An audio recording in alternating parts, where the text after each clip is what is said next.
even I think within the city, several other pronunciations, but going with Bowdoin. So like Justin mentioned, we're going to go through and answer some of the pre-submitted questions. There's only a few on this stretch, and Bertrand and I will, Maria here will be answering those questions. And then we will use the raise hand function, and you'll be able to ask questions. Please try and keep your questions under a minute so that we can get through everyone's questions. So first, the first question here, there was to be an option of having parking alternating as on 220th, especially by the Yoast complex. Should keep both sides, but I'm not seeing that as an option here. Please advise why that has been removed as an option. So the parking study that Maria mentioned determined along Bowdoin, it was most beneficial to keep parking along the north side of the street. There was significantly more parking on that side than on the south side, and that's why we went with that option in both our alternatives. Second question is, it seems to have been replaced by zero parking remaining for the entire project streets. How will Yoast Park and pool and court competitions, parties, and activities occur with no street parking around Yoast? Will this put Edmonds Community Gym out of business if it cannot generate large revenue generating activities in the future to support it any longer? So again, like we said in the other one, that was the alternative that we started with. We're not taking that completely off the table, but that is not our preferred alternative. It's only one of the options being considered. It is the safest option for bicyclists, but we are looking at keeping parking on one side of the street. The next question, and I'll hand this one off to you, Bertrand, but has anyone asked the Yoast Pool supporters and operators their opinion on the loss of parking and access to their facilities? Actually, Ken, before I just got a text. Are you recording this? Just a reminder. I'm recording. Good. Okay. Yeah. Thanks. Appreciate it. Thanks. Sorry about that. Nope. Yeah, to answer your question, I mean, we have contacted the Parks Department, which operate and support this Yoast Pool, about this upcoming project. What has happened is in the past they used to have they call them championship meets, and they used to generate a huge amount of traffic and parking demand for that pool. That's when they had, I guess, a bunch of schools or a bunch of swimming teams that would meet at this facility. But apparently, since the Snohomish pool opened a couple years ago, they don't have those meets, and the meets that they have are very limited. They only have, it's a lot smaller than it was before. So they don't have any concerns at all in terms of reducing parking just to the north side of the street. Another thing that was discussed was in terms of during the summertime, when there's a high, during the peak hours, when there's a high volumes or a lot of people going to the swimming pool at that time, and they didn't have any concerns at all. They thought if we remove parking on the south side, it would be plenty. I mean, obviously they have a lot of parking already on site, but the parking that would be remaining on the north side would be not an issue. And then just to conclude this real fast, Blue Line and their team are looking to provide some access improvements at the intersection of 96 and Bowdoin. That's the driveway to Yoast Pool. Right now there is some visibility issues. We get a lot of complaints about not seeing pedestrians, not seeing the cars coming out of the Yoast Pool driveway, because there are some big trees. There's some, the visibility is not the greatest. So what they're looking to do is maybe bump out the driveway a little bit towards the intersection, more to the sliding over to the south, more like a bulb out. That would definitely improve will make the whole intersection a little smaller, and as well as improve the visibility of all the motorists on all the different approaches. So that was brought up to them as well, and they were really excited about that, because I guess they get a lot of complaints about pedestrian and vehicle access onto their park, onto Yoast Pool. Thanks, Bertrand. So next one, what is the plan for event parking, such as swim meets, arts festivals, 4th of July parade, etc.? Will exceptions be made for these type of events? So those events are considered as outliers when evaluating the parking along Bowdoin. Therefore, there aren't any no exceptions made for special events. And then this is the last general question we have here. Have there been many bike accidents on Bedan? So recently, there have not been any bike accidents that have been reported. But then again, we don't have any bike facilities, so there's not a lot of bikers they're not feeling safe going on these roads. So there's limited amount of bike usage. So that might be one of the contributions where there haven't been any bike accidents.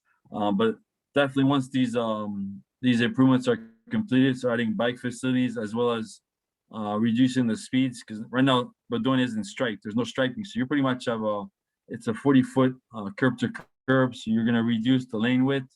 If there's no cars parked on either side of the street right now, you have a 20-foot lane, and people are going really fast. So once we add striping on this corridor, add bike lanes, marked parking stalls, yeah, the vehicles are automatically gonna go a lot slower just because of the narrowing of the lanes.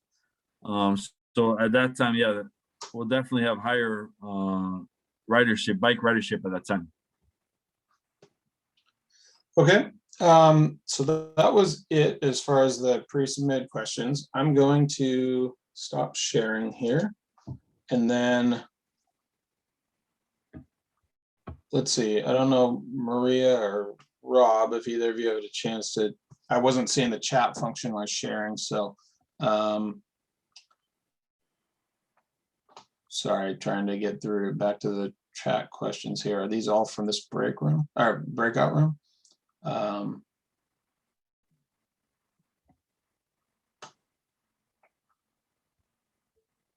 So I think this is when, okay, how can we change the conversation so that the emphasis is on how we begin to address the climate crisis if we do not emphasize cars and emphasize bikes and pedestrians? So some of these questions I'm going to say we're going to come back to. I don't know if I can answer that larger question. I think that was also a direct message, so apologies there, but we will address all questions. I'm not going to get to that one right now.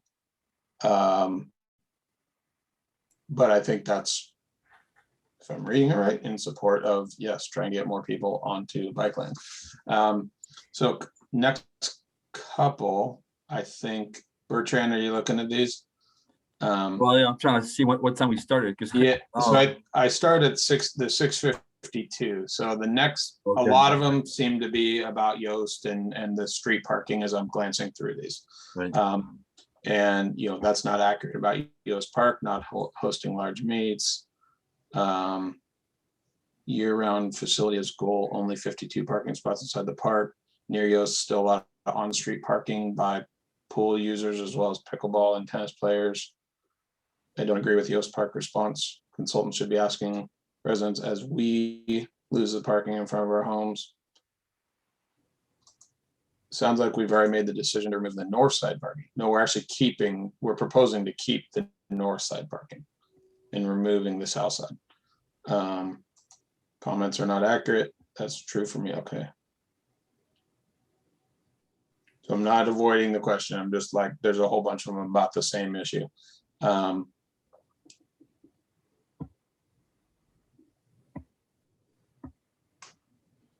The why are you keeping the zero parking option if it is an option? That's what we started with. It's what, when you have 40 feet of bicycle lanes, of pavement width, and you're looking at adding bicycle lanes on each side, that would be the ultimate configuration for bicyclists, is to change the parking lane to bicycles. And we are looking at the alternatives are the alternative one was not the preferred alternative, but we're looking at ways to add bike lanes as well. So.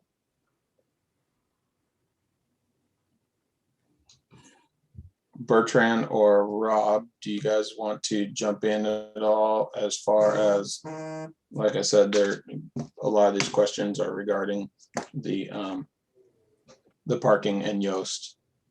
And I'm not, like I said, I'm not trying to avoid them.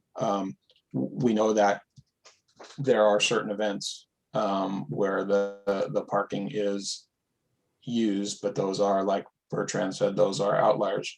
Most of the time these bicycle lanes will start to get used and there is parking remaining. We're not planning on alternative one, which will take it all away.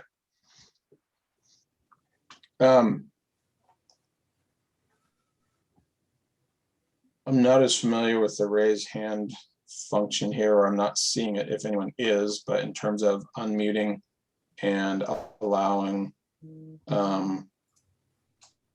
things other than just the breakout room.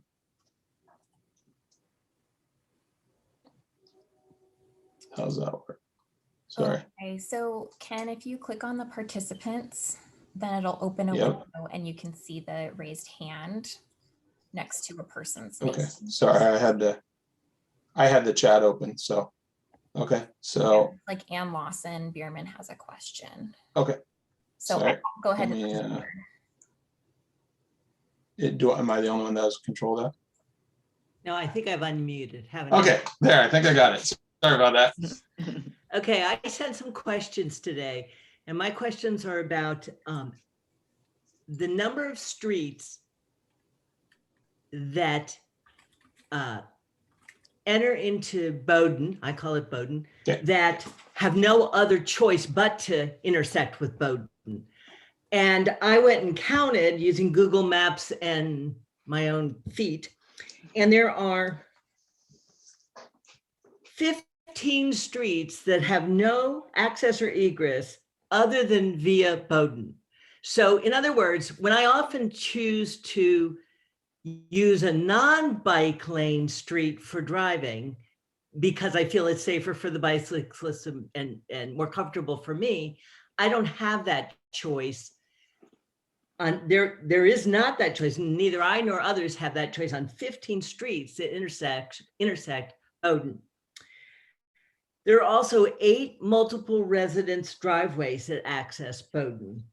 I counted using Google Maps, and again, having leafleted the neighborhood, I counted that there are at least 272 household residences, and that's an undercount because I counted duplexes as one unit that must necessarily enter Bowdoin. And so my question is, were these kind of numbers taken into account on this analysis of traffic on Bowdoin intersection with bicyclists? And are there federal or Washington state transportation engineering standards for things like this? You want me to take that one, Ken, or? Yeah, why don't you take that? I mean, well, it's not like your main issue. I mean, obviously, in regards to all the cross streets, yeah, you have to go on Bowdoin, but your sidelines are gonna be. We're gonna apply all the national standards for sidelines. You get the bikes are gonna be clearly visible. They'll see you, you'll see them. So in terms of accessing, you're gonna be it's gonna be a safe access point, whether you're from a driveway or from your cross street accessing Bowdoin. And I mean, and then I don't know if you're not comfortable riding with bikes when you're in the travel lane and they're next to you or they're in front of you or in the bike lane. But that's if they're like Ken said. I mean, we'll have the bike lanes on the eastbound movement, so they'll be maybe potentially with a buffer as well. So they'll be separated from where you are in your travel lane. And then if you're going westbound, you're going to be going at a pretty even speed with the bike. So they'll either be in front of you or behind you, where they won't be holding you up, or it's. So I mean, we think that's our safe option for this whole corridor, and there shouldn't be any. Yeah, we don't see any safety issues in regards to conflict between vehicles and bikes, because sidelines are appropriate and they have their own facilities, or they're sharing a road, but they're going at an even speed as the cars, or pretty comparable. Does that answer your question, or? It addresses it. Thank you. Okay, let's let's go to Michael here. Hey guys, can you hear me? Yep. All right, cool. Turn on my video even, sir. Sorry. No problem. Sorry, there's a little bit of a flare. Hey, I just want to say I lived in Edmonds most of my life, and I lived 2 doors down from Yost Park for 8 years, and I lived on the other side of it currently, and I walk through there almost every day. There's tons of people in the park. There's people utilizing the park even during the pandemic. I think it's super disingenuous to run a parking study during a pandemic and during a seasonal closing of the park. I think your numbers are completely off. I think you said 7% of the parking was taken on the north side or the south side or something. I can tell you, in the months of June, August, especially August, it's almost entirely peppered with cars all down Walnut and Bowdoin. What's going to happen here, and we're also facing an expansion of density upzoning. So we're going to get ADUs, we're going to get upzoning of townhomes, more density, and then we're going to have about 20, 30,000 more people in the Linwood, Mall Lake Terrace shoreline area that are going to be visiting our only community pool. And there's going to be no parking. All those people are going to either get frustrated and leave and not support the pool in the park, or they're going to park in the outlying neighborhoods like what's happened in Green Lake. They get pushed down to neighbors, and then neighbors' livability gets on the decline. I just think I'm super disappointed that we think it's okay to do a car count during a pandemic when the pool's closed. It's like, I mean, how blatantly obvious is it that this is being kind of manipulated at this point? So that's just basically all I really wanted to say. There's only 52 parking spots inside the park. If you actually go down Main, there's 24 curb cuts on the north side. If you go down heading west, if you go down Bowdoin heading west from Five Corners to on the north side, there's 58 curb cuts. So it's actually a lot safer to go down Main Street than Bowdoin or Bowdoin. My second grader can ride his bike down Main Street. So the idea that it's some Tour de France category 7 or something, we can't use bikers to go down Main Street, but we can go down a snaky neighborhood of Bowdoin is kind of not even logical. So I was disappointed that the city council just kind of bought what the city was saying. Regarding the pool, the Park Service does a great job. I think they're going to go along with the city. So anything they say, they're just going to go along with the city at that point. I think we need to reach out to the community on this more. But I appreciate time here. I definitely got my 2 cents in. So thank you. Thank you. And we are going to take all that into consideration. We did use parking count data that was available from pre-COVID, and we do recognize that I think the main concern is events at Yost Park, and trying to figure out how to incorporate that with the parking on a daily basis. Yeah, the future of the density. They're building the rail up the I-5 for a reason. There's going to be massive people. So to think that just because there wasn't a car count 2 years ago, that's totally thrown out the window. There's going to be a lot more people, and there's going to be a lot more demand for the only community pool in all of Edmonds that's in a park setting. So to pretend like there's just going to be, it's going to be fine if we eliminate all the surface street parking is a total misstep. Well, keep in mind, this is a Sound Transit funded, grant where they are trying to add bicycle lanes throughout in order to get more people around other than just vehicles. But I understand, your comment as far as more and more people coming. So. Yeah. Ken, if I could just, Go ahead. oh, sorry, go ahead, Maria. So I was just going to add, so I'm Maria from PH Consulting. We did the traffic study. So thanks for bringing this to our attention. I just wanted to add that we certainly weren't intending to be disingenuous with this.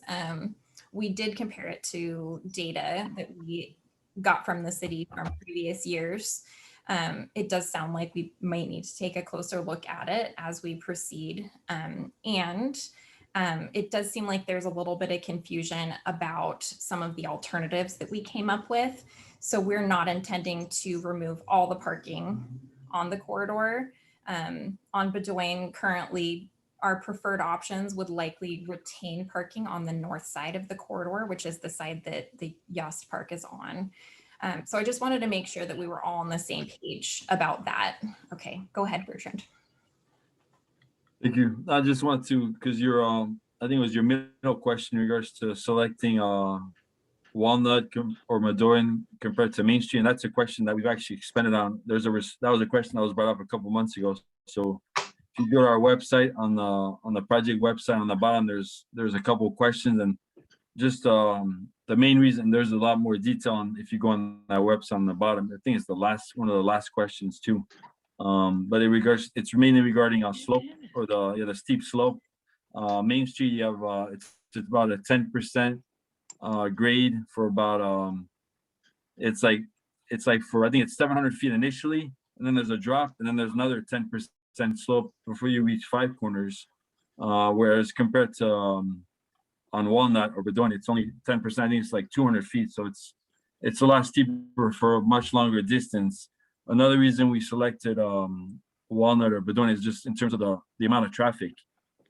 I mean, the volumes are on Main Street, it's about 7,000 vehicles per day, whereas on Bowdoin, it's more than half.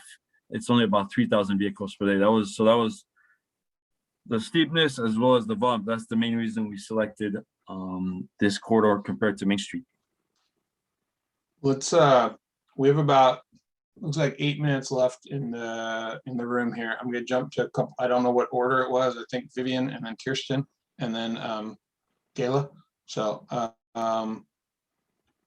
yeah, I actually live on 9th, and I chose this meeting because I am super concerned about having adequate parking by Yost and safety at that intersection. I really wish that the city would take off on this website or any other discussions of this, take off all the ones that say we're going to have no parking. Putting that up there as an option doesn't honor the input that we got in that first round this summer. And frankly, I don't think that the vote from council would have been what it was if that was still on the table. So it really muddies the water. And then you can see what the real options are, because that isn't one of them. And it's just making people upset. Understood. And I will say, though, that when in the survey results that we've gotten in the last couple of weeks, on, I can't remember the streets, but one street was almost 47% in favor of that option. So I know that's not everybody. Yeah, we were kind of surprised by that. It couldn't possibly be this one. And I will say, if you are choosing sides of the street and you are going to do 100% of the parking on one side or the other, as somebody who walks that pretty regularly, I will say that the north side is obviously much more parked on than the other. Okay. So Kirsten? Hey, can you hear me okay? Yep. Hi, everyone. We have a unique perspective in that we've lived on Main Street for 10 plus years between 8th and 9th, and we moved over to Bowdoin, admittedly in the middle of a pandemic in June. Our kids are swimmers at Yost. They have been for many, many years, and it is a total misrepresentation to say that because a champion meet is moving to Snohomish, that the meet traffic will not occur here. There are regular community meets. I think we all support this community pool. It pushes a ton of parking onto these local streets. And I think it's just not a great consideration for our future in that community pool to not take this into consideration. But I would encourage you further to take note that the people who live along Bowdoin don't have alleys. They don't have options to go park on different streets. They have a park as their backyard, which is awesome. Let me tell you that. We bought a piece of property over here because of that. But there aren't those options. And I will say, we've lived here admittedly through a pandemic. The bike traffic on this street is like next to nothing. And we live like 6 houses up from the entrance to Yost Park. Main Street is frequented all the time by bikers. You watch them get off the bus there at the stop near 8th Avenue and take their bikes off the bus and either bike downtown Edmonds or head up the hill. I don't anticipate these bike lanes are going to change. And while I believe the ship has somewhat sailed on this decision, I think it's a real tragedy to Edmonds that we are not taking advantage of Main Street. And I still own a property over there. So this is not an issue of us not wanting to support bike traffic, we absolutely do. But I'm sympathetic to Bowdoin and the challenges that are here for property owners and taking away this critical parking. And I think it puts limitations on us and the usage of Yoast going forward. So I'm hopeful that the city will hear the voices here and listen to the folks that have a vested interest in the street and consider some options that I think are far better for bikers and for our community. Okay.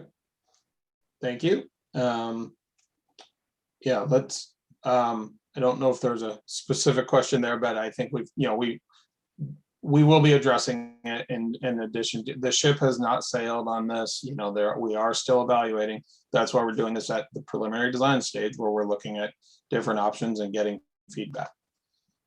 So, Gayla, yeah, it looks like you're unmuted. First of all, I want to thank you for putting this together and for trying to come up with some ways for us to increase the bike possibilities in Edmonds. I think what Vivian and Kristen brought up is very interesting and tells me that we as a city have not realized that we need to have other options than cars on the streets. And as I said in my question, it is a climate crisis. We have got to start thinking about different ways of getting around. There should be some kind of a bus or trolley or something that would take those swimmers to Yoast Park and back to a parking area where their cars would be. It's an issue that needs to be addressed, but it can also be addressed in a way that helps us to get to our zero emissions by 2040 or 2050, which are going to be really difficult to do anyway. So we need to start thinking about alternate ways to get ourselves around in this lovely community that we live in. And I think that there are ways that you working on this project might be able to come up with some suggestions for us about how that would happen.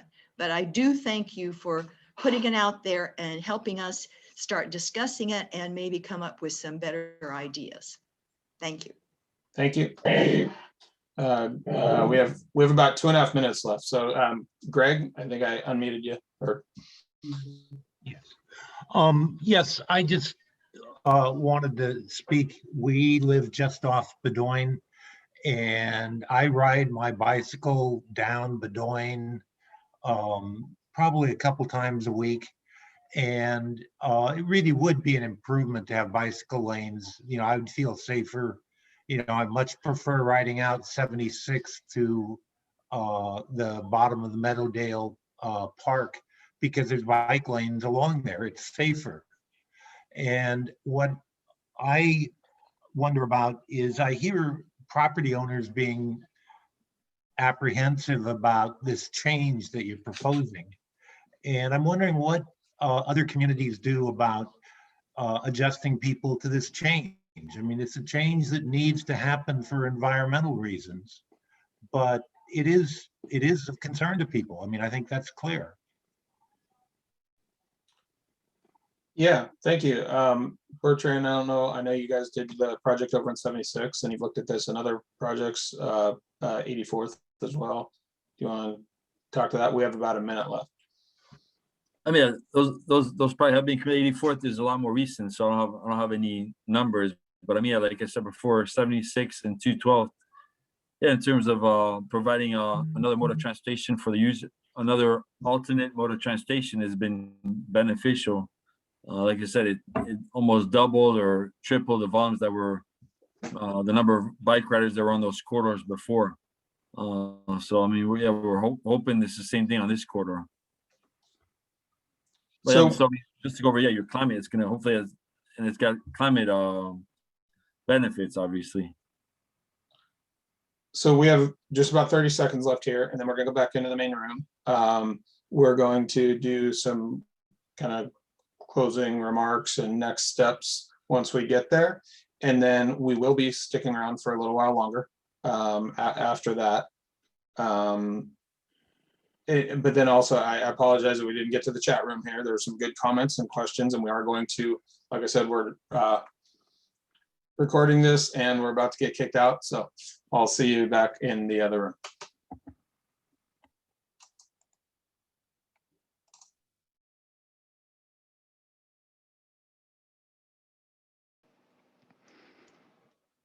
All right.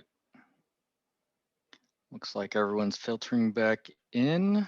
I'm going to go ahead and share my screen.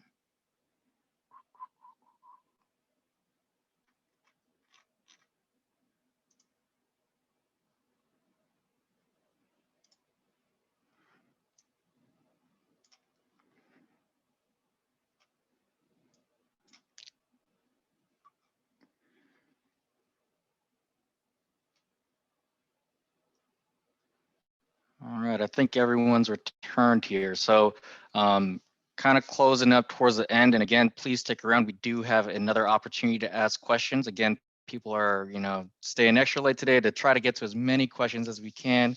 The breakout session I was in was great. I think we got through all our pre-submitted questions and we were really thinking that we weren't going to make it. So bravo for that team. So upcoming outreach opportunities. We still have that design alternatives survey. I think that's still sitting out there, and per previous discussion, it sounds like we're going to keep that open till Monday. So bonus round for everyone. We also talked about, we also have a second public meeting scheduled for August 25th, time and date subject to change. I think Phil also mentioned that there might be opportunity for another one. So let's stay tuned for that and see how things pan out. And then for primary sources of information, right, it's always important to make sure we share what we can to help self-answer where we can. But the website is the first stop shop. Again, we're going to constantly be improving that. We're working in collaboration with the city, the design team, to be able to keep piling in the information. So go to the website first. If you don't get the answer you need from there, please reach out to the email address. Again, we've plastered that kind of all over the place, but it's also on the website. And then there's also a phone number too. So that is definitely an option and a resource for everyone on here. Now going into closing remarks. Ryan, take it away. Well, just wanted to join in with everyone else, thanking everyone for coming out. This outreach process has been very effective. We've come away with quite a number of good points and insightful thoughts from a lot of the residents. I mean, really, a few of the things we've gotten are probably going to end up driving our design in very real and very positive ways. So big thanks again to the council members who showed up this evening. Thank you both so much for your time. Phil, Rob, good to have both of you gentlemen here, and of course everyone from our consulting team and our staff. Dave Rohde, big thanks to you for putting this together and for your continued efforts to make that website as effective as possible. I know you've done a lot of really hard work on it. So with that being said, Justin, how do you think we should handle the continued floor time? I mean, I definitely didn't want to hold everyone here, whether they have questions or not. Do you think we should jump back into the breakout rooms and just make them limitless, or do you think we should just kick it out here? I think we should take it out here. I did see a few people drop off. So, how we had done it in our breakout room, please use the raise hand function, and Ryan will be checking the participants thing over here, and he'll go ahead and call on folks individually. When you're asked to unmute, please go ahead and share your question. I'll take down this thank you slide, and then we can see your beautiful faces if you want to show that, and we'll do our best to answer them. And so again, please use the raise hand function so we could have a little order to how we pick through things, and hopefully answer your question. Thank you. All right, so without any further ado, like my participants thing just disappeared. There we go. Without any further ado, let's go ahead and give the floor to Ruth. Go ahead, and you were able to unmute. Okay, hi, and thank you for this meeting. It's been really helpful. We live on 9th on the west side of the street, and we would like to retain our parking for a number of reasons. We have visitors who need to be able to park there. We have a steep driveway on the other side that would be dangerous going in and out for our visitors, and both for bicyclists that might be going by, for people who might be walking by, and for cars. So for a number of reasons, we'd like to retain our parking. My question is, how are you going to decide from the alternatives that you have available? What criteria are you going to use? When is the decision going to be made? And how much impact will public feedback and public opinion have on your decision? Let's go ahead and kick that over to Bertrand first, please. You asked a few questions. Oh, you know what? You asked a few questions there at the end, Ruth. Could you please unmute and repeat them? Oh yeah, I was wondering how you're going to decide among the different alternatives that you've presented, particularly with regards to the 100th and 9th Avenue, but I assume it applies to other people in their parts of the neighborhood as well. But what criteria are you going to use to make your final decisions? When are you going to make your final decision? And how much impact will public feedback and public input have on the decision for the final design that you choose? Maybe I could make some comments on that, Ryan. Yeah, why don't you go ahead and start off. If Bertrand has some more, he can certainly jump in. But I mean, I think we're going to try to make this data driven. Thank you for your question. I think there are trade-offs on every single question that comes up here. And we're trying to balance how to make things safe for bikes, for pedestrians, and certainly to maintain safety on vehicles as well. Parking is something, there's going to have to be impacts to parking in order to accommodate the bicycle improvements that we're wanting to make.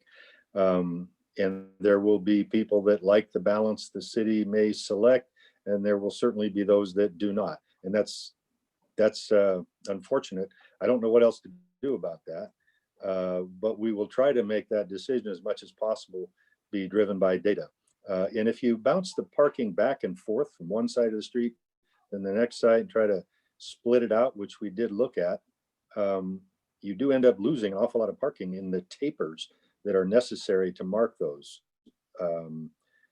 So I don't know if that rings a bell with you, but if you're gonna move the parking from one side of the street to the other side of the street, you won't get as many total parking spaces that way. So that's one consideration. And the other thing I might mention, and it was a good question, is that, as we said, we're going to look at crosswalks. There won't be one every 100 feet or anything like that, but we're going to try to strategically locate those to where during busy times you can take a crosswalk. You wouldn't have to walk too far to get to one. But again, there will be winners and losers on that too, depending on where they're located. And your last question was, to what extent would the input from residents help make the decision? Well, that's really the reason we're here tonight. We are listening, and we will keep all these concerns in mind, but in the end, you have to kind of balance some things off against other things. Ultimately, the city council, when we take them a finished design, will be the decision makers, and certainly you're welcome to make your thoughts known to them. And there are instances where the data doesn't provide any compelling reason to, for instance, keep parking on one side or the other. I mean, it does happen. And when that does occur, public input like this, it becomes a very heavy factor. So before we move on, and my apologies to the council member whose name I'm probably about to butcher. I did notice we had council member Distelhorst here. Thank you very much for showing up tonight. I didn't see you earlier. It's quite a list, so my apologies. All right, so our next raised hand is coming from Mr. John Weiss. Let's go ahead and give you the floor. Hi, I also live on 9th. I live just south of Pine, and I agree with Ruth that parking on the west side is the best one to preserve. For different reasons, though. The biggest reason is that down by the cemetery on 100th Avenue, the parking in front of the cemetery, whether for funeral services or parking for the QFC employees, is, I think, very important. And I think the alternative 2A is probably, for that reason, the best. Second thing, somebody mentioned that, well, we might want to direct bicyclists down Pine or Walnut to get down to Edmond Station, which is a bit ridiculous given the comparative grades on those two streets compared to either Dayton or Maine. If I were a bicyclist, I don't ride down there, but I do walk there often. Maine or Dayton are actually the best grades to get downtown from 9th Avenue. So trying to end this thing at Walnut doesn't do anything for getting to Edmond Station. And the third thing is the question I had is an issue regarding utility trucks like gardeners, plumbers, and things, and delivery trucks, yes, Amazon and whatever. What are they going to do when we eliminate parking on one side of the street? They will either park in the bike lanes, or they will repeatedly pull into and back out of driveways. What safety studies have been done to assess the impact? Okay, so you've got 3 questions. We've got a request to maintain parking on the west side of the street.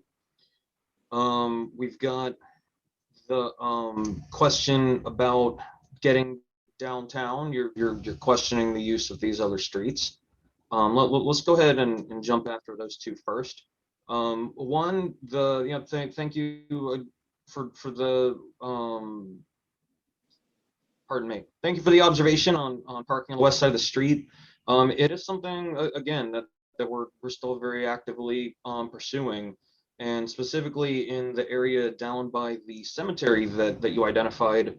We're looking at the QFC parking down there and wondering how much of that is actually going on, because we actually did a parking study on the day before Thanksgiving, which is their busiest day of the year. I mean, that's their Super Bowl for grocery stores, and there were 2 cars parked in front of the cemetery, which means either none of the QFC employees were there on the night before Thanksgiving, or they are parking elsewhere.